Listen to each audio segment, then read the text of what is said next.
dengan teknik bleaching. Bleaching itu memutihkan gigi ya dengan zat kimia. Halo Sobat Sehat RSPA, kali ini dengan saya Fitri dalam podcast Mikirin Pasien. Nah, tempat kita membahas segala hal tentang kesehatan dengan cara yang santai dan mudah dimengerti. Kali ini kita akan mengupas tuntas topik yang mungkin sering membuat Sobat Sehat bertanya-tanya, kenapa sih gigiku bisa berubah warna? Nah, untuk menjawab pertanyaan ini, kita sudah kedatangan narasumber spesial, yaitu Dr. Gigi Winarni Ambarwati, atau yang biasa kita kenal dengan Dr. Ambar. Halo Dr. Ambar, apa kabar hari ini, Dok? Kabar baik, Mbak Fitri. Alhamdulillah. Senang sekali Dok bisa hadir di podcast kita.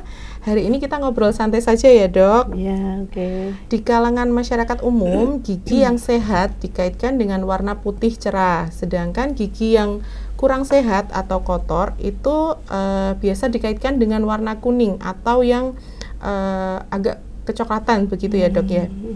Benar nggak sih, Dok? Sebenarnya tidak sepenuhnya benar ya, Mbak. Karena sebenarnya gigi yang sehat itu adalah gigi yang kuat ya. Sedangkan warna gigi putih sampai putih agak kekuningan itu masih normal ya. Karena warna gigi sendiri itu bersifat polikromatik ya.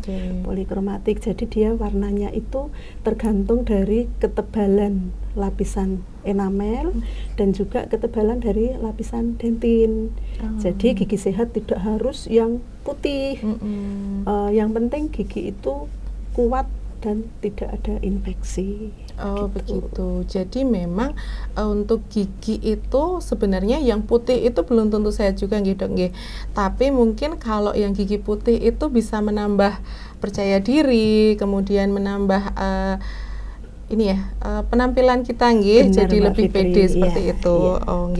Kemudian Dok, apa sih sebenarnya yang bisa menyebabkan gigi kita itu berubah menjadi lebih kuning seperti itu? Banyak ya yang bisa mengubah warna yang misalnya dari awal putih tetapi kok lama-lama jadi kekuningan, keabuan, bahkan kecoklatan. Ya, contohnya yang pertama bisa dari faktor makanan ya. Kalau kita setiap hari makan makanan yang pigmented ya, ya contohnya misalnya minum kopi, minum teh, kemudian minuman-minuman yang berwarna seperti cola ya. Kemudian kita sering makan makanan yang mengandung pewarna walaupun itu warna alami ya, contohnya kunyit ya. Misalnya kita terlalu sering misalnya makan kare, kemudian minum kunyit asam seperti itu bisa merubah warna gigi. Di samping itu juga misalnya ada faktor trauma pada gigi, trauma atau benturan ya, trauma atau benturan pada gigi. Itu bisa menyebabkan gigi menjadi mati dan akhirnya nekrosis. Itu bisa menyebabkan gigi menjadi berubah warna. Nah, ada juga lagi Mbak Fitri yang menyebabkan perubahan warna, orang yang rokok. Perokok. Perokok. Di sini siapa yang merokok ya? Perokok itu karena ada tumpukan nikotin di lapisan email.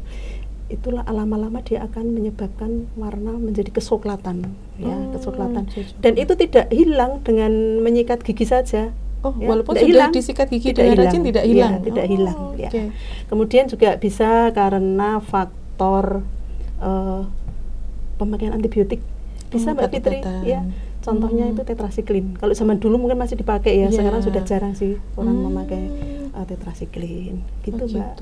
Jadi yang bisa merubah warna pada gigi kita antara lain dari pola makan, sering makan makanan yang mengandung mungkin kopi atau pewarna alami, itu pun juga bisa merubah ya, Dok.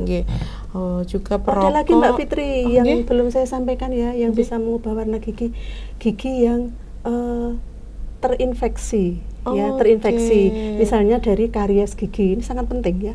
Gigi dengan karies gigi kemudian tidak ditangani dengan benar, kemudian akhirnya dia melibatkan pulpa atau jaringan saraf gigi, yang kemudian gigi itu menjadi mati dan nekrosis, itu juga akan berwarna, akan mengubah warnanya, bisa menjadi keabuan atau bahkan kehitaman.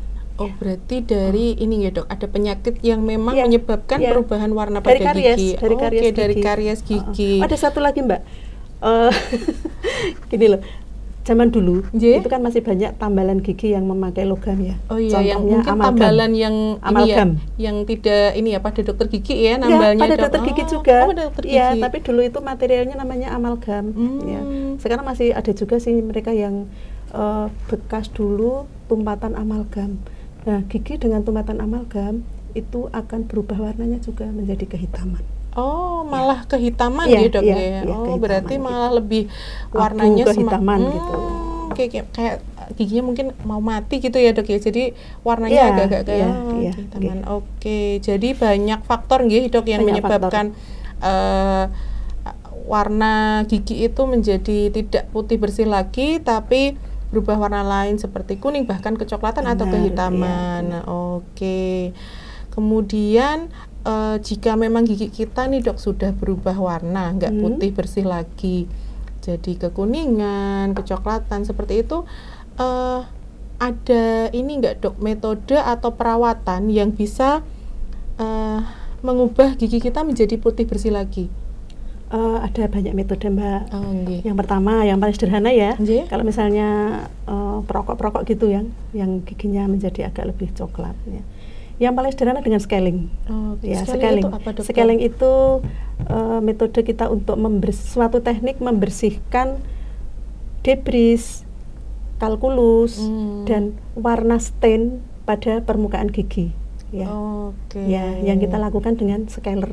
Ya, itu namanya scaling. Oh, iya. Kemudian yang kedua dengan teknik bleaching. Oh, Bleaching itu memutihkan gigi, ya, dengan zat kimia. Oh, Ya, berarti di zat kimia, hidrogen zat peroksida. kimia. Kemudian yang ketiga dengan teknik veneer.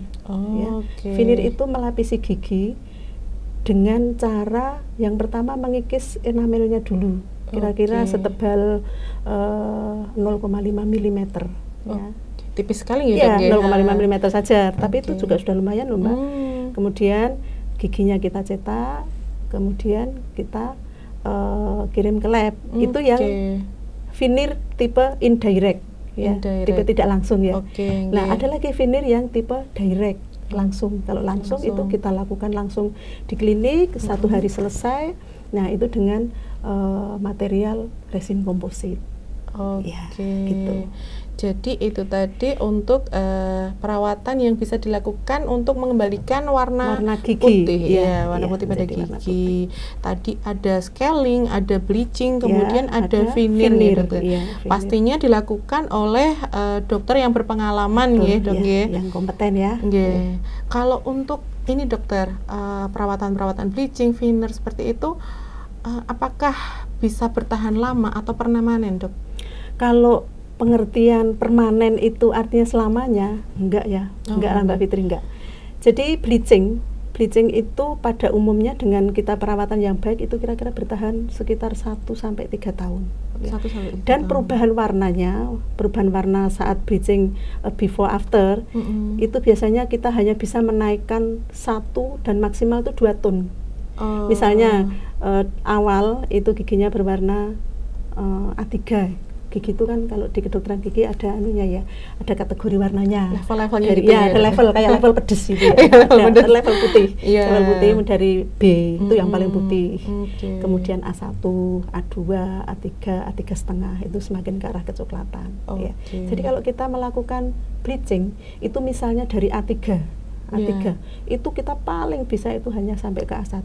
Tidak bisa kita sampai ke B, itu nggak bisa. Karena kalau terlalu banyak diulang kita memakai zat kimianya itu juga kurang bagus, nanti akan terjadi demineralisasi kan, demineralisasi. Jadi secara normal itu kira-kira bertahan 1 sampai 3 tahun. Itu untuk bleaching, tahun, ya, untuk bleaching. ya. Sedangkan kalau untuk veneer itu bisa bertahan lebih lama. Ya, veneer. Kalau veneer yang direct ya, direct itu kan kita melaksanakannya di klinik ya, langsung sehari selesai dengan material resin komposit. itu kira-kira bisa bertahan mungkin sekitar 3-5 tahun tergantung dari perawatan ya dengan material resin komposit. Yang akan lebih awet lagi kalau kita pakai metode yang indirect. Ya. Kita materialnya pakai porselen biasanya. Porselen yang porselen keras itu nggak, Dok ya? Ya, jadi dia tidak menyerap warna. Ternyata bisa buat gigi ya porselen itu ya. Menyerap warna sehingga dia lebih lama, bertahan lama. Bisa sampai 10 tahun pun bisa ya, 5-10 tahun tergantung dari perawatan masing-masing. Kembali ke habitnya lagi ya, Dok ya. Jadi kalau kita mau berbicara tadi tentang permanen, artinya selamanya, ya tidak selamanya, ya tidak selamanya, pasti tergantung dari masing-masing kita perawatannya. Tetap harus diulang lagi mungkin ya, Dok ya, untuk treatmentnya. Harus dirawat dan harus sering kontrol juga, harus kontrol. Oke.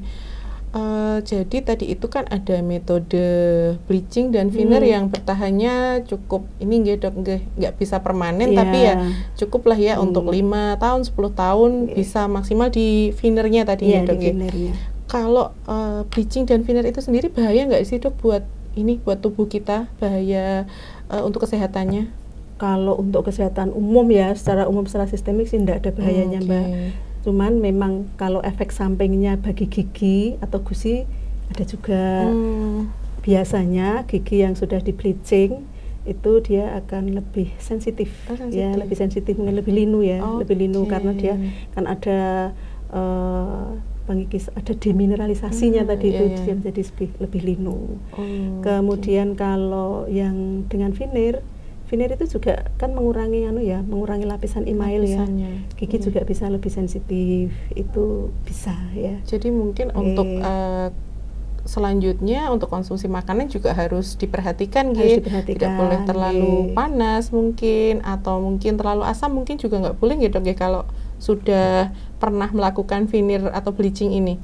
Iya, itu sih belum ada penelitiannya secara khusus sih, Mbak ya. Tetapi saya kira juga baik kalau kita membatasi yang akan menyebabkan gigi menjadi lebih sensitif gitu ya. Betul.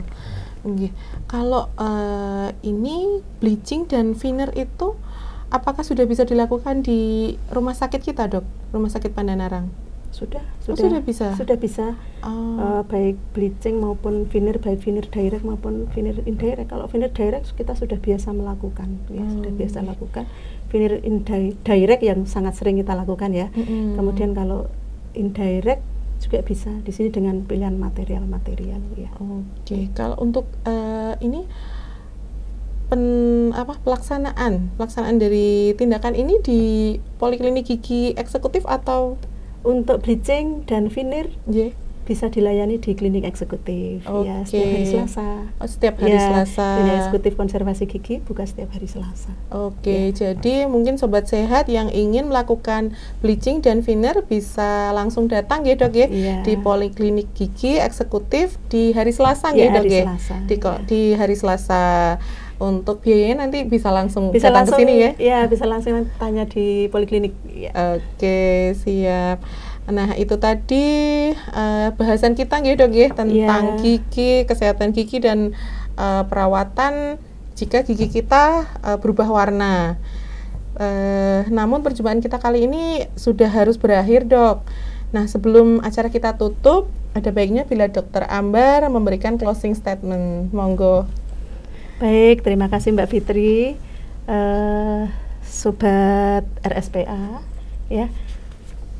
Gigi yang sehat itu akan menambah kepercayaan diri bagi kita, terutama juga gigi yang putih dan yang sehat ya.